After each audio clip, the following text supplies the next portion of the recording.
if we could get our panel to come up here, and the mics are open for any questions. And Marissa, since you're the first one to sit down, I'm going to take this moment to ask a question of you. We heard a lot about responsibility for healthcare and making sure that you get things done. And if you don't mind me asking, how do you get your healthcare now? Who's responsible for making sure you get things like echocardiograms and all those things that you're supposed to get? There we go. I go and I see a primary care physician for my health needs now.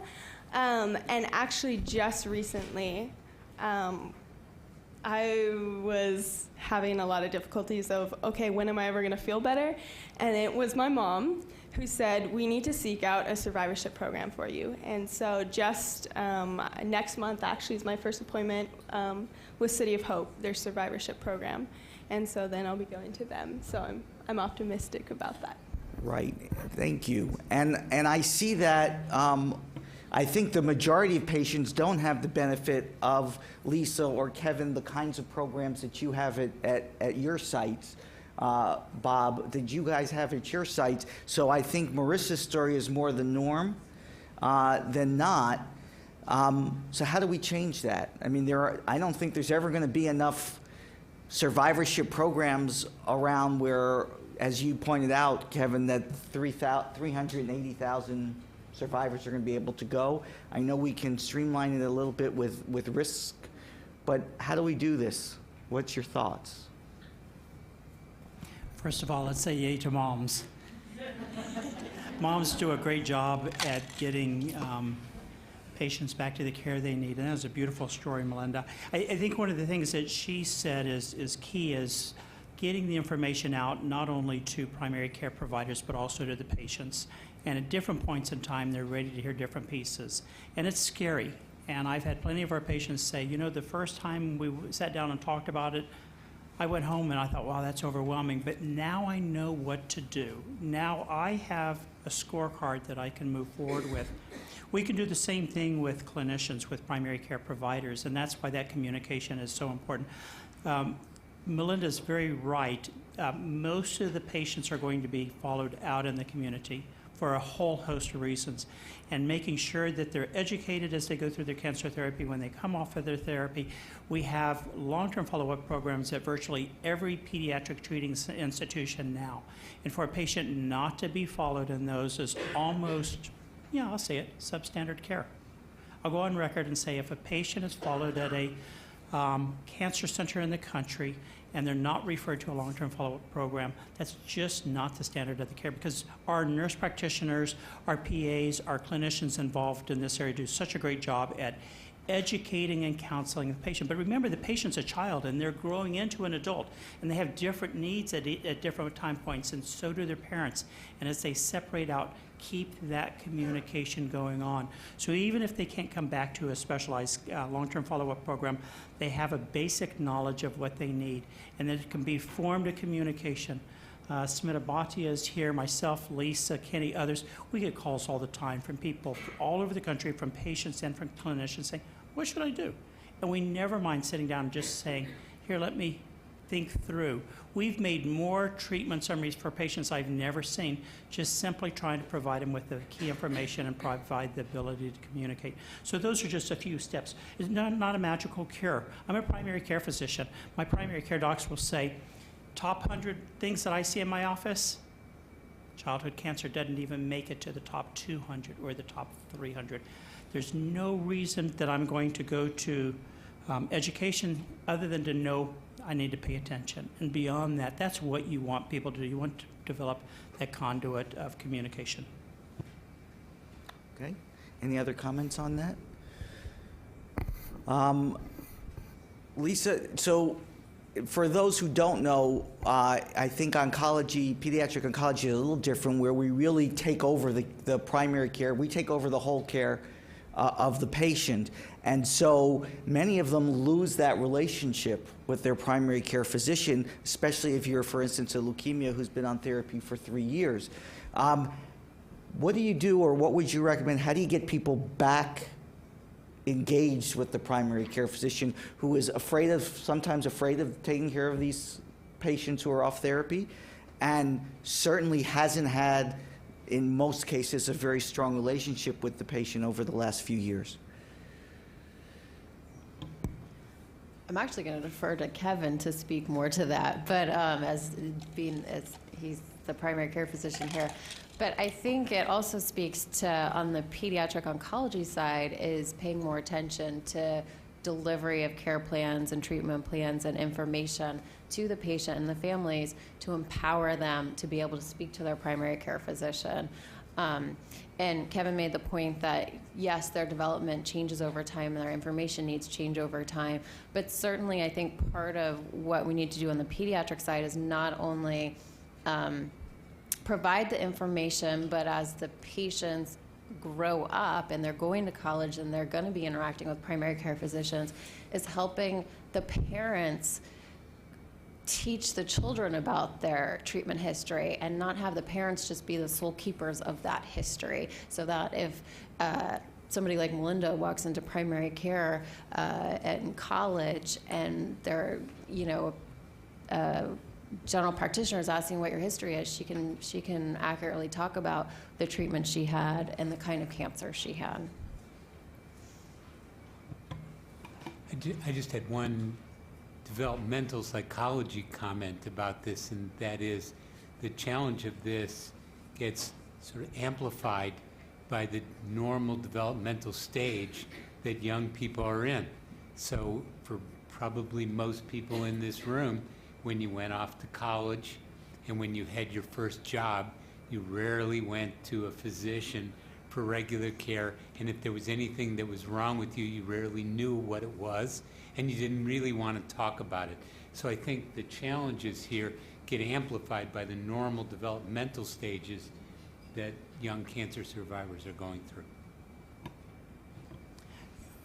Eric, one of the statement you made, I think, sometimes we think that this is unique to pediatric oncology, but Patty and Otis, our medical oncologists in the room, know that the same issue is going on in the patients that have cancer, breast cancer, colorectal cancer.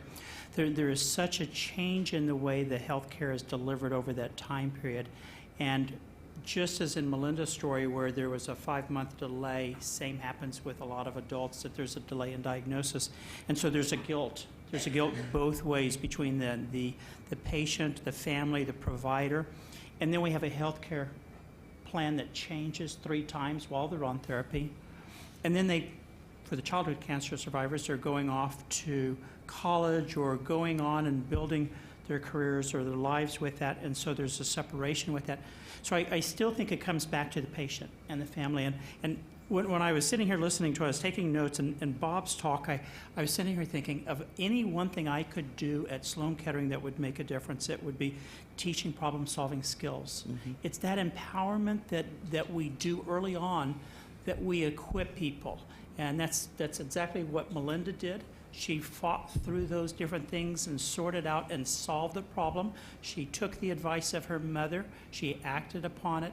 That's what we need to be able to teach. Thank you. Hi. Yeah, we don't hear much about the role of fathers, do we? Thanks. I'm Tammy Kong. I'm an oncologist and a palliative care practitioner at Children's Hospital in Philadelphia. And my question is, we are pediatricians who have very much spent our careers saying kids are different, kids are different, kids are different. And I think we don't always make that transition and consider our adult colleagues as often as we should. And the numbers that are being presented in terms of childhood cancer survivors are fairly astounding. And it's only going to grow, I hope, as everybody does, that number will just continue to get higher. So my question is, are there other medical professionals that should be here to call to action other than training more childhood cancer survivor physicians amongst our already small cohort of people, and who else should be called to the table to help us manage this problem? I suspect that, and then I hear this all the time, Sloan Kettering, our medical oncologists are absolutely overwhelmed already. And if you look at the workload the workforce capacity in both pediatric and adult oncology. It's not going to change. Primary care physicians, average visit is, 7 to 10 minutes? The number of preventive things that they have to do in addition to managing things. We and many others have found that an incredible glue to survivorship care, whether it's a childhood or an adult cancer diagnosis, is our nurse practitioners and our PAs. And other people building around that, our cardiologists, et cetera. But I still think that this is an enormous role where our advanced practice nursing really fills a huge gap for many, many of these patients. I just want to expand on that, I guess, giving the examples. So I guess I'm a little frustrated here, being a parent of a now adult survivor who's now 35. She's had AML at 7, bone marrow transplant, TBI. And so, I mean, empowerment's not an issue. She's very empowered. She actually created an app to try to summarize her medical history so she could email it to everybody. It's called iCancer. She did that. She's very empowered. But she goes to a primary care doctor who doesn't see, as you say, a pediatric oncology survivor or childhood cancer survivor, and so she has heart problems. She had fertility problems. She had a micropreemie born at 24 weeks because she had vascular uterine insufficiency from the total body radiation. She had cervical incompetency because of that, so that's why the baby was born at 1 pound, 6 ounces. She now is severe epileptic, so her daughter has chronic health conditions because my daughter was treated for cancer at 7. But she goes to a cardiologist who knows nothing about childhood cancer survivorship. They put her on medication. It's the wrong medication. And then she ends up with lymphedema. So now we have lymphedema to deal with. So it's because of inexperienced doctors, actually, that don't know how to treat these kids that more things are added. And it's not a case of her not being empowered, her not taking time. She takes time, but she can't find the doctors. She's gone to clinics at Children's and different places, and again, they don't know how to refer. She's asked for referrals to a cardiologist who knows about survivorship of childhood cancer, who has had anthracyclines and TBI, and doesn't get referred. So then she does her own empowerment, and she finds doctors who give her wrong medications.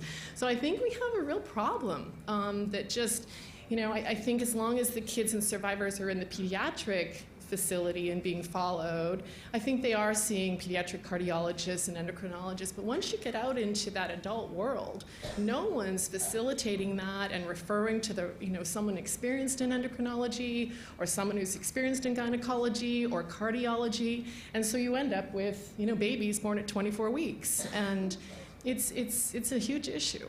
So when you leave the cocoon, it's very difficult because the medical care, there's no the adult medical care is different than pediatric medical care, and I think that's a fair statement, Kevin. Ruth, you and I have had this conversation. I totally 100% agree. Empowerment's not the answer; it's a step.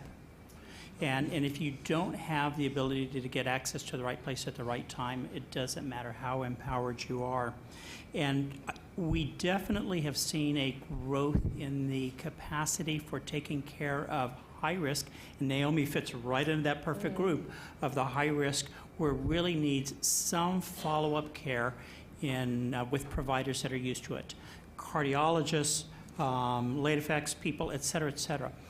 So if we look back 10 years ago, we had maybe 3 or 4 programs across the country that took care of adult survivors of pediatric cancer outside of the childhood environment.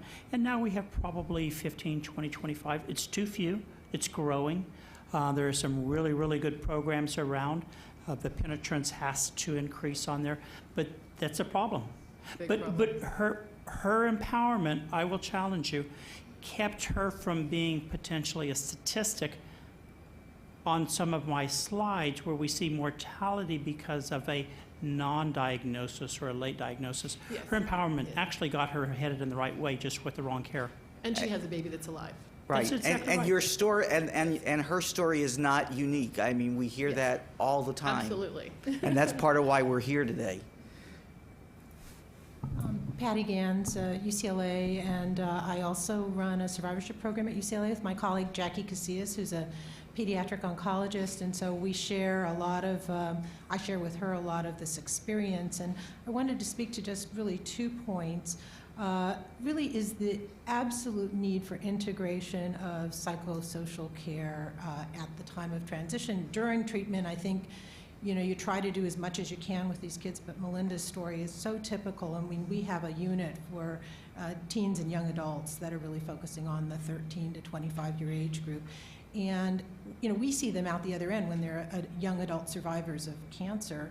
And if they had just had the help that you obviously needed and attention preemptively at that transition, or while you were in the hospital, even just kind of taking it, sucking it in, because teens and young adults going through cancer, they just want to be like everyone else, and the health system doesn't realize that, and that's one of the big problems. And so we need to kind of do that preventive mental health, and I think the separation of the mind and the body, I've been doing psychosocial research for a long, long time, and a lot of what used to be told about the mind and the body and what you could do for the mind would affect the body and so forth. I didn't always believe it, but now I'm a true believer because it's biological. It's not just psychological.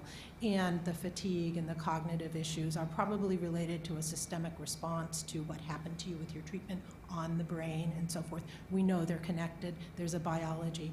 So I think really being able to explain the story to that person, even if they have to suffer with it, they wonder, was it worth my going through this, is helpful. Knowing that people are studying this is very helpful and reassuring. But getting that mental health early on, I think, is something that we have to demand. It is not frivolous. It is not extra care. It is part of taking care of the whole person. So that's one thing. The other thing is this whole issue of the pediatric transition to the adult. Again, I've been dealing with this in our center, and it's common for a lot of other diseases, sickle cell, chronic renal disease. I mean, they certainly have late effects, some of the pediatric. And not any easier in those groups. Not any easier. And I think the challenge that we have is the pediatric system is so maternalistic, paternalistic, whatever you want to, you just envelop them. And you're protecting them from what the reality of the real world is, which is horrible. If anybody gets sick, and has to face our health system, I mean, even you can be an MD, PhD and not really be able to figure out what your health insurance plan does and does not cover. So speaking to the mother who was talking about this, one of the problems is, we trust doctors, okay, but a lot of them don't know anything about this. And so getting a second opinion when you are a cancer survivor, just going to any doctor down the street to kind of ask about your questions, while we're empowering people, we need to empower them to get a second opinion, because many of these late effects are very rare, and you have to talk to somebody like Kevin or me or someone else who says, gee, I've never seen that before, I'm not sure that that's really a late effect, or gee, that's classical. So taking the time to get that information from somebody who knows. It's great to have a primary care doctor that you can depend on for your routine care, but when something unusual is happening, we have to make sure that these survivors and their families are empowered to go somewhere where somebody has seen 1,000 people with this condition, and they've got a registry and they've seen it. And so I would really appeal, I heard that Smita was mentioning a registry that COG has developed. We need a registry for these rare events. The CCSS has given us a lot of information, but with all these new drugs that we're using and so forth, we need to be able to know what the long-term projection is for these things, because some things will be in 1 in 5,000 or 1 in 10,000. It's not going to be 1 in 100. So I think gathering that kind of information and really preparing for that transition is an issue for all pediatric chronic disease, but certainly particularly for this patient population. Thank you. Speaking to that real quick, just as a survivor, I was just thinking, one of the things that I know why sometimes I don't seek out care is because I don't know what I just have to deal with. And I'm not informed in the sense of, I don't know what things can be helped and what things I'm just going to have to live with, or what things I should be seeking out medical care for. And so it's a constant battle of, well, I've been told by doctors, oh yeah, a lot of cancer, chronic fatigue is something that a lot of cancer survivors experience. Okay, well, then I guess I just have to deal with it. So that kind of battle of not knowing what I have to deal with and what I can take steps towards actually getting help with. Bruce Waldholz, American Cancer Society. There is a systemic change in how we deliver care in hospitals today that is impacting the adult doctors and what they know about childhood cancer survivors. And that's really the development of the hospital list and development of the electronic medical record. As Dr. Cohen eloquently said earlier, decades ago, we would learn a lot in the hallways from our nurses. And thinking of the pediatric oncology nurses here, can't tell you how much we learn as young physicians from the nurses. And likewise, there's a progression of learning over time. What happens now is that when a physician graduates, he may never go back or she may never go back to a hospital again. We have hospitalist. So that means the old models from 10, 20, 30, 40 years ago, when your patient was admitted to the hospital and had Hodgkin's disease and they were 20 years old, you would have a chance to talk to the oncologist and say, hey, she looks good, but we have to worry about this, this, and this. And you would remember that in the back of your brain and you wouldn't forget it. Discharge summaries are great, but that's very important. We've sort of lost that as doctors no longer take care of sick patients. The other thing is the electronic medical record. From what we had learned that IBM Watson has a program, I think, at both Sloan Kettering and at MD Anderson, looking at the best ways of delivering care, be able to tell patients about their toxicities. But what we really need is to have the electronic medical record developers have that drop-down module so it's there. And that way the primary care physician can say, oh, cancer survivor, know about that. Oh, wait a minute, Hodgkin's, got to make sure at 26, time for the mammogram. Because if we don't do that, it's going to be very hard for that physician who thinks they don't have a cancer survivor. But if we really have 500,000 cancer survivors, a little bit more, over 3 million people, the average doctor with 3,000 people should have 6 in their practice, not none. So I think it raises the question, if we could really do one thing, it would be to standardize care, would be to sort of demand from the electronic medical record folks to please help us take better care of our patients. And not to be facetious, but where should I put that on my list of demands for the IT people? Well, we can't even Yeah. get the mammograms, their colon cancer screening Right. put on there, so Right. it's a little. Last question? Yes. In addition to my foundation, I also formed Grandparents in Action, which is an organization for grandparents that that have had grandchildren diagnosed with cancer. And I'd like to thank Dr. Olfinger, who's treating my grandson, and I introduced myself to him earlier. Over the years, I've had many interactions with representatives of the NCI explaining to me that the reason that the funding for pediatric cancer is at, let's say, 3.9%, whereas prostate cancer is at 5%, is based on the volume of children that have cancer at 15,780 a year.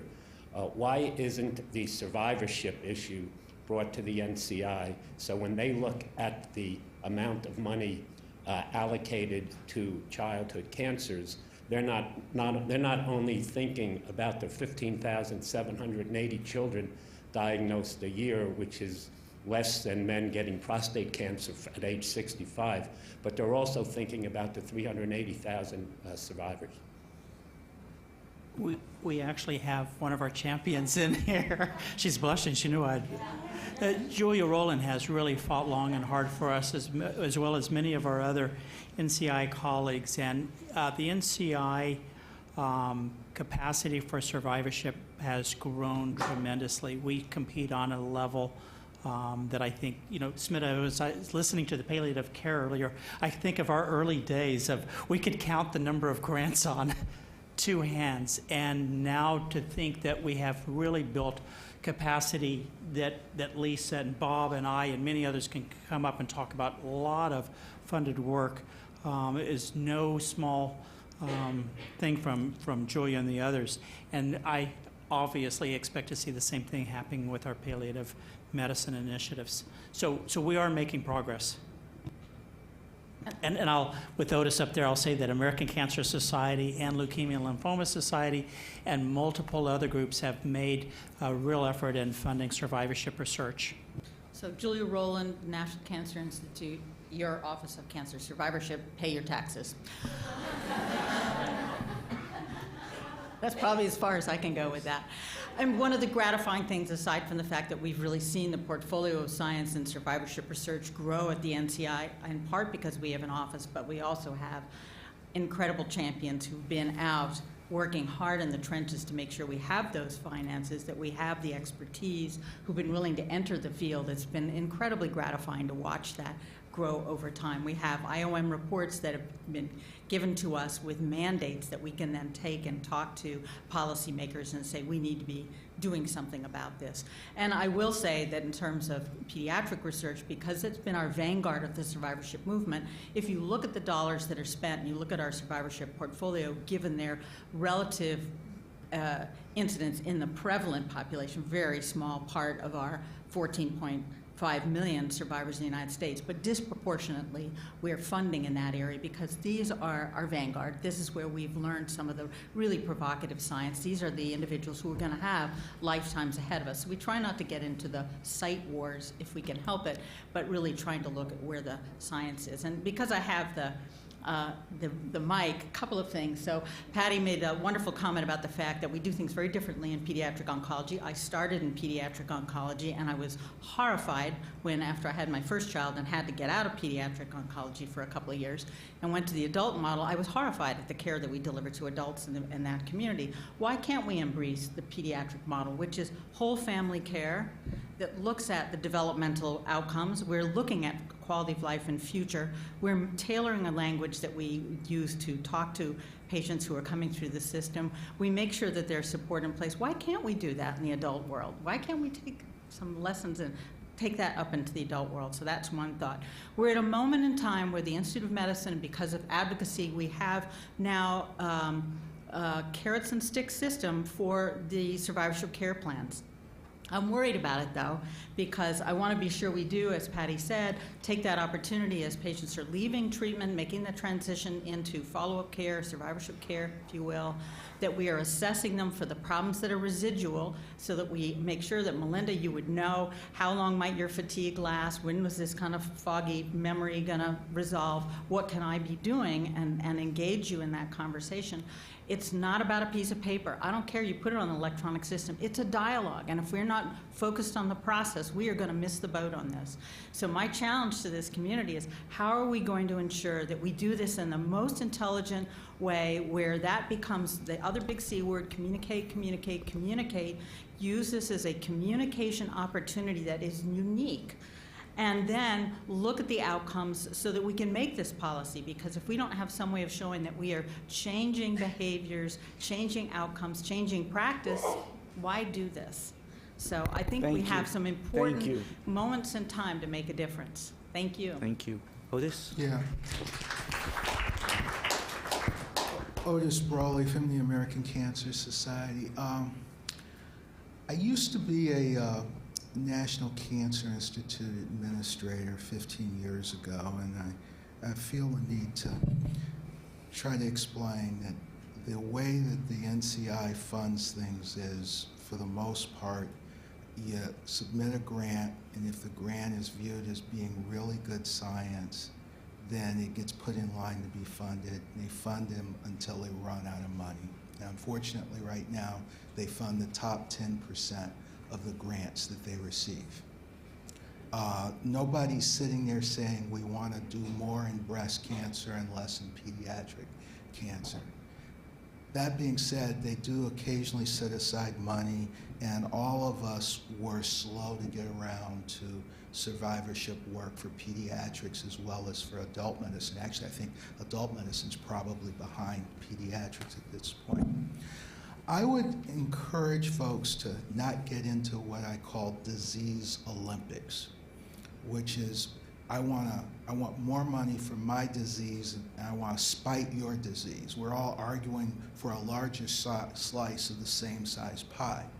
I would point out that we have crizotinib now for lung cancer, but crizotinib came out of work on the ALK gene. The ALK gene is acute leukemia kinase.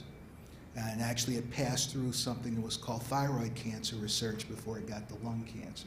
So by funding the low-hanging fruit, the best science, we ended up helping lung cancer, accidentally actually. I would point out that the GnRH agonists that were first developed for the treatment of prostate cancer actually are now FDA approved for the treatment of premenopausal breast cancer and a non-cancerous condition called endometriosis.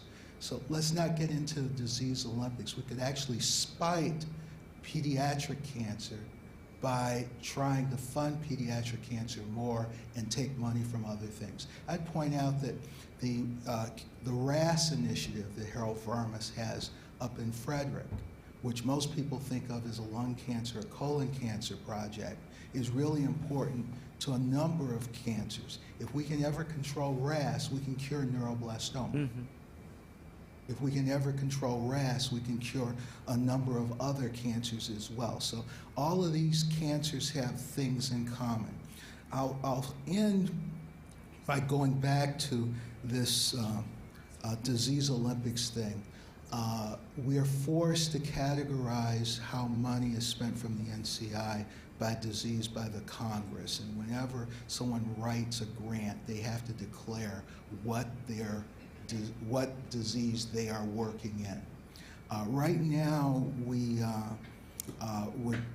if you go to the web, it's about $600 million that's being spent on things called breast cancer from the NCI. Right now, if you go to the web, the Defense Department is spending more than $600 million on bands and music. Now, I like John Philip Sousa, but that's where I think we need to focus our efforts. Thank you. Unfortunately, I've been told we're way over time, so I again want to thank our panel and thank you all for a great day. I think a lot of learning, and hopefully this will come out with some maybe public policy recommendations at the end. As everybody gets packed up, I also want to echo my thanks, especially to Melinda and our parent discussants who really brought alive some of the very challenging issues that we're trying to face today. If you have any energy left, I wonder if you might share with me some themes that emerged today, just as we start thinking towards what's going to happen next. I could tell you that I've thought of a few themes. One is listen to your mother. And occasionally your father, but don't tell them. I heard actually, before Dr. Pizzo left, I heard him remind us that there is a magnificent report that was just published from the IOM on dying in America that does include some attention to children's, and we should all be reading that because many of the recommendations are in there. I'm also hearing a theme of the need for a safety net for all our families, and maybe in particular our survivors, not only the children but their families, because there isn't necessarily a standardized approach in place. But I also heard one more theme, that our numbers really count, and the numbers we heard today were 2,000 children die of cancer, 15,000 plus are diagnosed with cancer. There are 300,000 survivors. But the truth is that there are thousands and thousands of children and families who are living with cancer now, whether we count the numbers who actually are diagnosed or who die and survive beyond the life of their child and into survivorship as a parent. So these are parents, siblings, and others. These are major numbers that impact on our society, and we have the responsibility. It is sort of a testament to who we are as a society to deliver the right comprehensive care to these children and their families. But does anyone want to briefly add to that beginning list of themes? Yes? The need for comprehensive longitudinal follow-up, particularly as we have so many new drugs, and with that follow-up, capturing the patient and the parent's voice as well. Could you please use the mic when you're saying that? But I will repeat it. This is the need for comprehensive longitudinal follow-up for patients and their families. I might have missed the last point. But Patient and patient and parent-reported outcomes. Thank you. Please, you want to use the mic, or you want me to repeat it? And just so that I'm not pointing to anyone in particular, but just so that we can get to our lovely reception and get out of our recession, we'll keep our comments brief. I have something to add. The need for standards of care, supportive care, psychosocial care for the child and their family from date of diagnosis through the entire trajectory, be that end of life and beyond due bereavement. That's what I was going to say. You took the words right out of my mouth. The need to start educating our professionals much earlier in their education so that they are actually prepared and understand our expectations for what we want them to do when it comes to supporting them throughout the entire episode of their illness.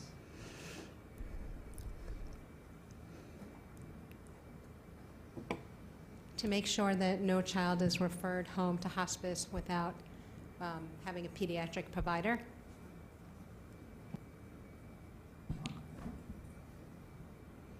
All right, I'm going to say it, and we'll close with this comment. Yes, we do need more funding. Have a nice evening, everyone, and we will look forward to seeing you back in the morning.